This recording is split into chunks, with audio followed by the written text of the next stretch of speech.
Gemini, let's jump straight into it and see what the cards can reveal in regards to this kind of connection that you'll have, that you'll share with this person.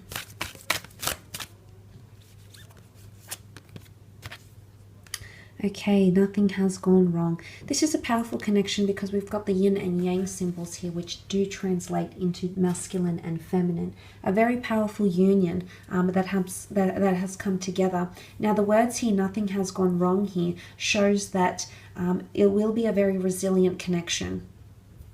And that the issues that you may face together, the trials, tribulations, things that you encounter in your relationship will never be as severe as what they might appear to be, that the two of you will be able to work through these. So it shows a very resilient, very powerful connection because the yin and yang symbol is almost protected by this stone mechanism around it here. So it's very safe, it's very secure. So I feel as though this is... it's almost like a connection where the two of you will need to constantly reassure each other. Again, I don't know if this has anything to do with insecurities, but I feel like the two of you will support and reassure each other, which makes you an inspirational partner. It makes you someone very codependent, but it also gives... it shows your partner that you're there to support them and vice versa, that this person that you're connected to is here to support you. But very beautiful balance here. Very, it's like an equal or balancing connection here. I also feel the two of you are very similar in a lot of ways, or you're mirroring each other's behavior in a lot of ways. So you'll see yourself in this person and they'll see themselves in you. There's actually some very familiar territory here between the both of you that you'll share once you come together in a relationship. Let's have a look at the strengths of your connection.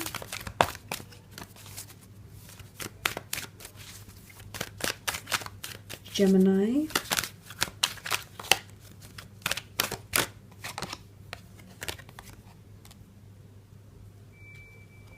Okay, Four of Pentacles with the Ace of Pentacles. Four of Pentacles is a very guarded energy. It's the ability to hold on to something, understand its value, and secure and protect it.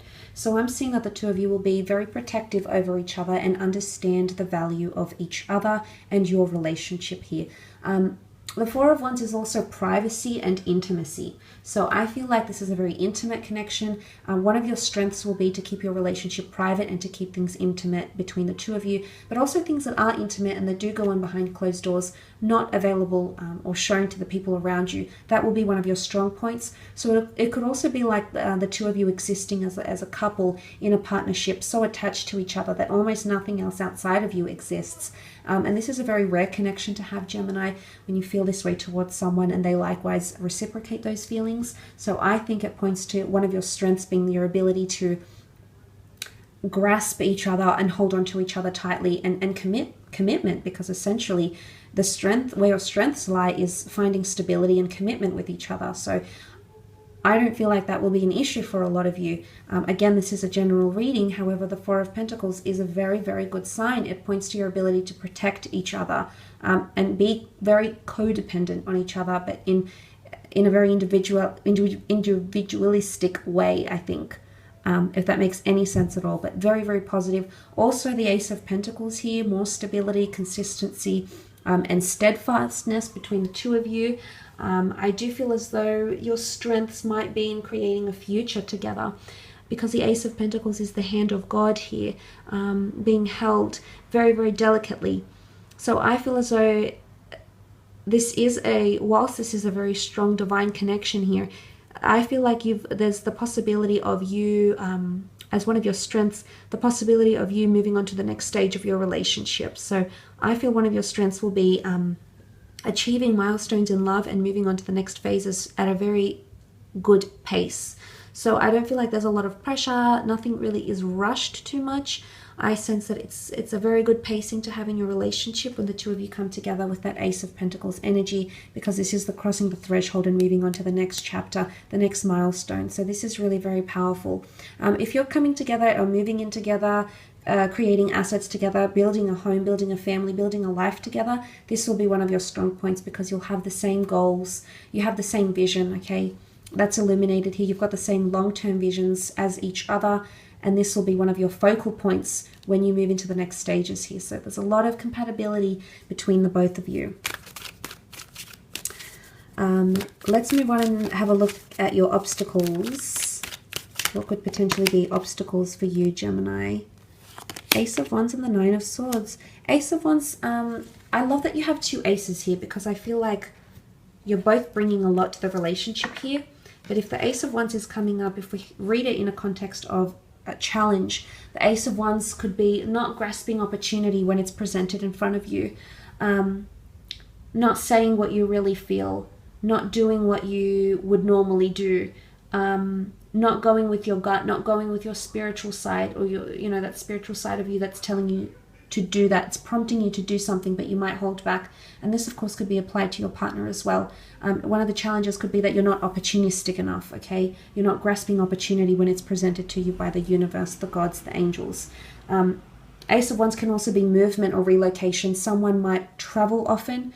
Travel, geographical distance, or living situation may pose a problem for some of you in your connection. It may delay the movement or the flourishing of your connection. So this won't be for all of you, but for some that could be the case. Considering Wands is a card of action, it may be that someone is too busy for a relationship or has other goals, priorities that they want to achieve before they find and settle down with you, before they find commitment and settle down with commitment. So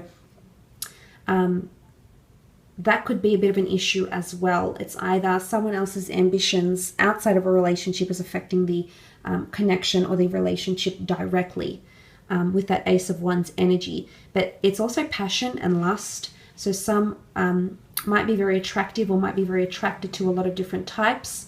I don't feel it's deceit. I feel it's more that they have a wandering eye, or they're very open. They might have a very large social circle of friends. If it's a boyfriend you're getting, they might have a large group of friends, female friends. If it's a girlfriend you're looking for, she might have a lot of males around her. So competition, okay? Wands is almost like the wand, like a baton in the Olympic Games. So it's almost like competition here, competitive energy, or clash of ego even, that may pose problems. Also, the Nine of Swords is here, which is seen as anxiety, anxiousness, loneliness, codependency, or not feeling secure enough when you're on your own. So I feel like what may be an issue is individuality. I can't speak today. Individuality. And the reason I say that is because the Nine of Swords struggles when he's on his own, struggles with his thoughts, his mental pattern, lack of communication, lack of reassurance. So it's either insecurities, or it's the two of you. And you know, you need to be mindful of this, Gemini, because oftentimes when people get into relationships, they lose a lot of their identity, okay? Because you're spending so much time with this other person, and, you know, that's completely understandable. But for a lot of people, that can be deeply damaging. Well, for most people, that can be deeply damaging. That might pose to be a problem. Also, maybe something to do with communication, something that to do with not everything is said or expressed and then is suppressed, and feelings bottle up, and then it becomes overwhelming, and then that's when these bouts of anxiousness or even depression come into the relationship here. So you might need to be mindful of that. You might see this exhibited in your partner. You might see this sort of behavior come out within yourself. Nonetheless, the Nine of Swords can point to mentality, or the way you communicate is not effective enough, or the way you're communicating with each other, it's either inconsiderate, or you're not being overly sensitive to the other's feelings, and then essentially these thoughts stay with this person or will stay with you to a point where you become emotionally overwhelmed and you feel like you need to express that, but you do so in solitude. So solitude could be issues overcoming, abandonment, or not feeling secure enough when we're individual or when we're on our own. That could also be an issue in your relationship, but also loneliness, or lack of communication, or at least effective communication, gems. Look, I will leave your reading at that though. I hope that's been helpful for you, gems. Wishing you all the best, gems, and hopefully we shall be connecting very soon. So thanks again for watching. Bye for now.